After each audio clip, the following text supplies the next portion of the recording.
As per Noonan's system, in games like Space Invaders, you're provided with abilities, missile cannons, obstacles, aliens, and a goal to shoot these aliens. But how did you find out what the goal was? Let's think of a hypothetical scenario where the player has had no previous knowledge of the game, nor any familiarity with the instructions manual. Perhaps they might guess the goal because shooting at mobs is what the gamer has been trained to do. However, let's further conjecture that this hypothetical player is not a big gamer. They might not have an automatic instinct for understanding the game rules, unlike the more dedicated and experienced players. Why would they choose to shoot at these abstract characters? Well, perhaps because of visual affordances. They begin shooting because of the fact that these aliens, who are literally descending down from space, keep shooting lasers at their avatar. That is, once an experienced player realizes that the hover tank is indeed their avatar, the player may feel threatened, and this might be one of the causes as to why they start defending themselves. Perhaps they are also defending themselves because of the material affordance of the player's own cannons. Once the player realizes that he's been given the ability to defend himself, he is persuaded by the game to do just that, against what seems like an antagonistic force. However, this narrative seems a bit contrived, for there is no clear meta-story given, and it is only through fragments of augmentary story that we understand why we're fighting these aliens.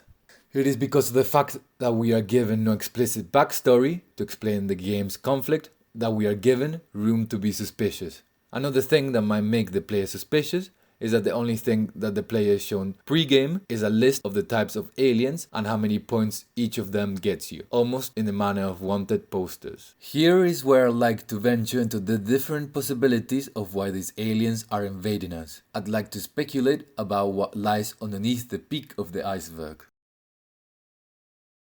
Maybe, as interstellar environmental activists, they've realized how bad humanity is for the planet, and they're trying to get rid of us before we kill our planet, or at least the animals that are living within it right now. Maybe the game is set during a time where humans took their imperialist mindsets outside of the planet and began trying to conquer alien civilizations to spread ideas of not only white supremacy but human supremacy. Thus, maybe these aliens are simply the rebel forces trying to fend us back. If we are to theorize that any of these two could be the whole story, then we may understand the alien as an other. Story is not really being represented here. Does this mean that Space Invaders narrative is problematic? How may we differentiate from narratives of the center that are problematic and narratives of the outside that parody the center? Well, the key here is in understanding Alien Invaders' critique as the sort of postmodern critique that serves as a representation of history as portrayed by the center. That is, Alien Invaders' critiques lie within the repetition with critical distance. A repetition with critical distance that works in irony by signaling difference within the similarities. Hodgson's quote can be interpreted many ways, but the most useful here would be that, unlike the racist poems of Kipling or the imperialist narratives of Heinlein, Space Invaders isn't actually trying to support or make excuses for the center. It seems to simply be presenting a narrative where the POV of the protagonist or the avatar is within the center. In addition, another very important difference is that in the original Space Invaders, you can't win. The game portrays not a narrative of triumph or glory for the center, but rather a narrative where the assumed center can't win. This is furthered using procedural rhetoric and perspective. The limited movement of your spaceship, as well as the stationary perspective from where you see the game world, also provides a feeling of low interaction, which refers to the narrow-sighted, unexplained goal of the game. This limited movement resonates with the player's lack of knowledge and agency over the narrative and the bigger story.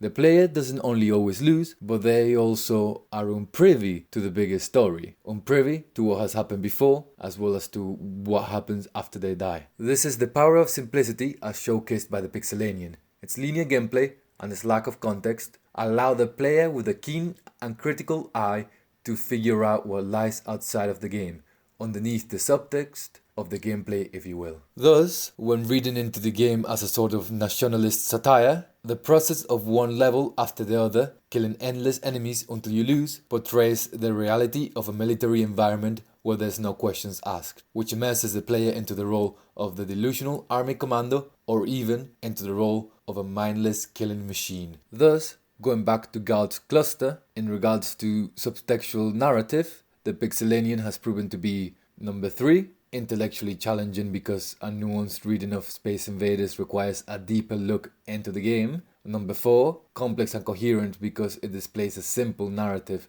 that hides its complexities under the face value. And number 6, it exhibits an individual point of view, that of the mindless killing machine, although it swiftly values it as only a minuscule part of the bigger story, in the same manner Alien Soldier did in the last section.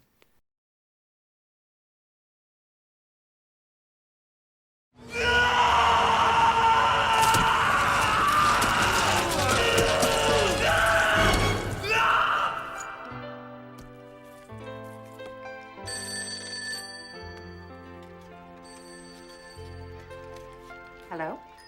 Yes, this is Mrs. Harwin. Yes, my husband is a henchman in Dr. Evil's private army. What? Oh my God. Thanks for calling. Hi, Mom. Sit down, Billy.